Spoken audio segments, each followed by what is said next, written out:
Bonjour, les causes principales du cancer du sein qu'il faut connaître. Bien que le cancer des seins soit plus commun chez les personnes de plus de 50 ans, notamment chez les femmes, il faut savoir qu'il est beaucoup moins agressif lorsqu'il se développe après la ménopause. Le cancer du sein est un type de tumeur maligne qui provient des cellules mammaires. Cette maladie affecte principalement les femmes, mais les hommes aussi peuvent en souffrir. Chaque année, des milliers de femmes meurent à cause de cette maladie car, dans la plupart des cas, on la détecte lorsqu'il est trop tard.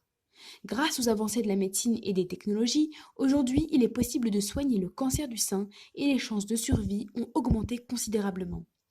Cependant, un grand danger subsiste étant donné que le manque d'informations à propos de la maladie est l'une des raisons principales pour laquelle il ne peut se détecter à temps. Les facteurs de risque et les causes du cancer du sein sont clés dans la prévention de cette maladie. C'est pourquoi nous allons vous révéler dans cette vidéo les causes du cancer du sein que vous devez connaître. Première cause, l'âge et le sexe. Comme nous l'avons déjà mentionné, ce type de cancer affecte principalement les femmes, mais les hommes peuvent également en souffrir. Dans la plupart des cas, il se développe alors que la personne est bien avancée dans l'âge adulte, surtout après 50 ans. Dans le cas des hommes, il y a 100 fois moins de risques de souffrir de cette maladie.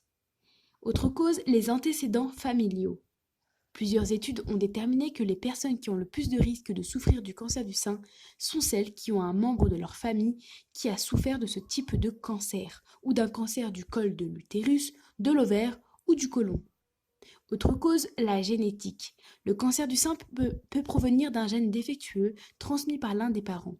Souvent, les défauts dans les gènes se trouvent dans les gènes BRCA1 et BRCA2, qui sont chargés de produire des protéines qui nous protègent justement contre ce cancer. Un défaut dans les gènes peut entraîner jusqu'à 80% de risque de souffrir d'un cancer du sein à un moment de notre vie.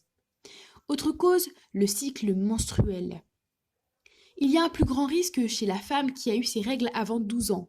Et de même, il y a un plus grand risque si elle a été ménopausée après 55 ans. Autre cause, les antécédents de la maladie. Les femmes qui ont souffert d'un cancer à un sein ont de plus grands risques de développer ce type de cancer à l'autre sein ou qu'il se renouvelle au même sein. La consommation de boissons alcoolisées est une autre cause également. Selon plusieurs études, la consommation de 1 ou 2 verres d'alcool par jour peut augmenter le risque de souffrir d'un cancer du sein. Autre cause, la grossesse. Les femmes qui n'ont pas eu d'enfants ou qui ont eu des enfants après 30 ans ont un risque plus grand de souffrir d'un cancer du sein. Être enceinte plus d'une fois et relativement tôt réduit le risque de développer cette maladie. Autre cause, l'hormonothérapie.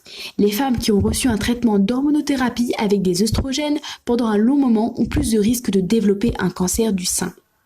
Autre cause, l'obésité. Même si ce facteur n'est pas encore prouvé totalement, les experts croient que les femmes obèses produisent plus d'œstrogènes, ce qui stimule le développement de cette maladie. Le risque est encore plus grand quand la femme souffre d'obésité après 50 ans. Autre cause, les radiations et les radiations et les explorations de CT, également connues sous le nom de THC, augmentent beaucoup le risque du cancer, d'avoir le cancer du sein. Autre cause, l'alimentation. Bien que certaines études se sont contredites concernant le lien entre l'alimentation et le développement du cancer du sein, beaucoup d'entre elles affirment qu'une mauvaise alimentation peut être un des facteurs principaux de ce cancer.